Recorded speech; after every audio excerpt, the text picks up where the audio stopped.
Слово для выступления предоставляется представителю Верховного суда Абельдиевой Эльвире Телековне.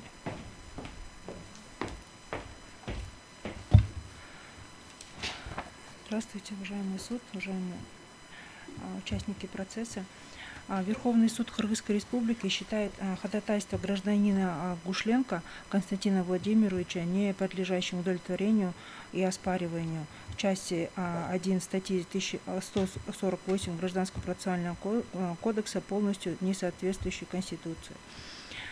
Полностью соответствующей Конституции Кыргызской Республики. Так, в соответствии с Конституцией Кыргызской Республики право на судебную защиту гарантируется каждому возможность доступа к суду, а также эффективные процессуальные средства защиты его нарушенных или оспариваемых прав и законных интересов. Согласно статье 8 Всеобщей декларации прав человека, каждому человеку дается право на эффективное восстановление права компетентными национальными судами в случае нарушения его основных прав. Аналогичное положение закреплено в статье 2 Международного пакта о гражданских и политических правах, участницей которой является Кыргызская Республика, в соответствии с которой государство обязано обеспечить эффективные средства правовой защиты. Вместе с тем, международные правовые стандарты допускают, что формы и процедуры реализации права на судебную защиту определяются национальным законодательством при условии, что такие процедуры не затрагивают самого существа права на доступ к правосудию. Институт обеспечения исков в гражданском судопроизводстве представляет собой процессуальный механизм, направленный на достижение легитимной цели обеспечения реального и своевременного исполнения судебных решений, а также предотвращения злоупотреблений процессуальными правами. По своей правовой природе данный институт носит временный и обеспечительный характер и не предполагает окончательного разрешения спора о правах и обязанностях сторон. Положение статей 142 и 149 Гражданского процессуального кодекса Кыргызской Республики устанавливает, что меры по обеспечению иска применяются исключительно в рамках возбужденного гражданского дела, направленных на обеспечение реального и своевременного исполнения судебных решений. В части 1 статьи 148 Гражданского процессуального кодекса определяет порядок отмены, обеспечения иска судом первой инстанции, а также круг лиц, которые вправе обратиться с соответствующим заявлением.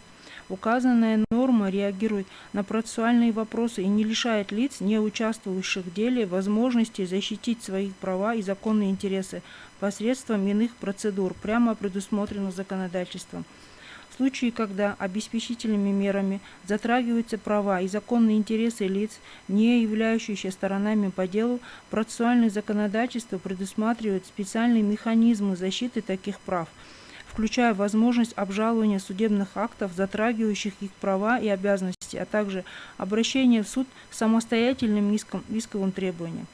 Так, в соответствии с частью 1 статьи 346 Гражданского процессуального кодекса, определения суда первой инстанции могут быть обжалованы отдельно от решения суда сторонами и другими участниками, участвующими в деле, лишь в случае прямо предусмотренных кодексом. Тем самым законодатель ограничивает возможность обжалования промежуточных судебных актов, исходя из необходимости соблюдения принципа процессуальной экономии и недопущения необоснованного затягивания судебного разбирательства. Отдельному апелляционному обжалованию подлежит только те определения, которые прямо указаны в законе, либо существенно затрагивают права и законные интересы участников процесса.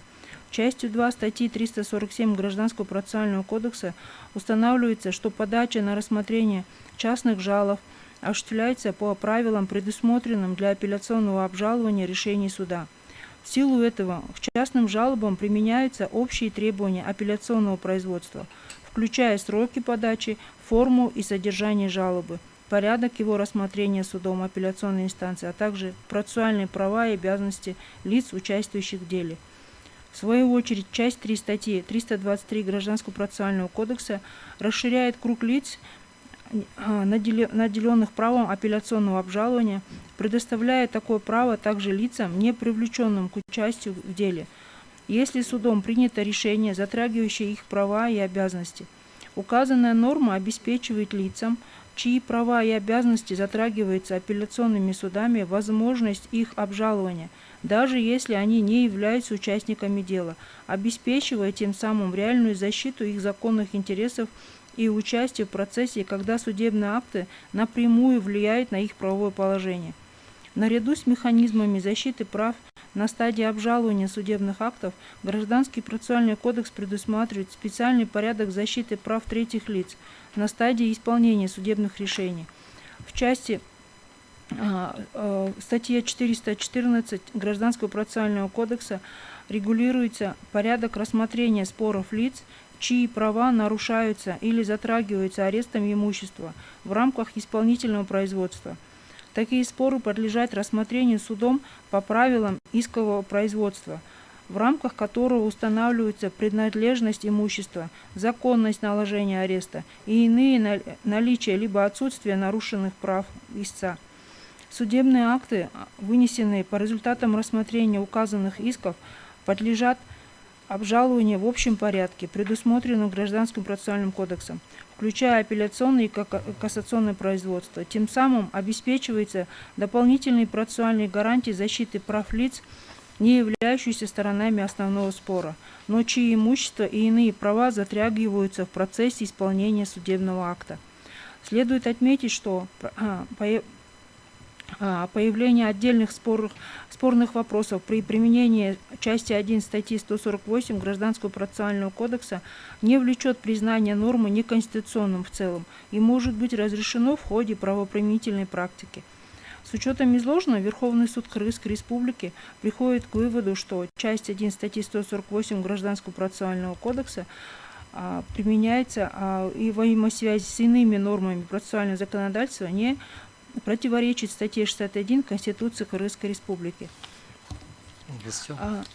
Кроме того, вот хотелось бы привести статистику, сказать, что Верховный суд и местные суды каждый год рассматривают именно по вопросу отмены обеспечения иска в рамках части 1 статьи 148 Гражданского процессуального кодекса. К примеру, в 2023 году было рассмотрено в общем 3011 исков. Из них было полностью удовлетворено 2072. В части, отдельной части удовлетворено 18 и отказано в удовлетворении 195. Также в 2024 это в порядке году. 148 вы сказали? Да, это в части 1 статьи 148. Когда стороны сами, в смысле? Да, по вопросу отмены обеспечения иска. То есть, если это когда именно рассматривается в этом, статистика в общем судебной системе, именно когда по части 1 статьи 48 именно, да, сторонами обжалуются. Но, тем не менее, как я вот сказала до этого выше, у вас есть статистика именно в отношении, в смысле, рассмотренные дела, которые не являются непосредственно участниками? Вот как раз мне сейчас отправили 2025 года, только 1 год, это в кассационном порядке, когда было рассмотрено, именно в Верховном суде было обжаловано 30, именно когда были не сторонами дела. И в силе оставлено 29, и отменено 1. Вот. В 2025 году, да. Да, все ясно.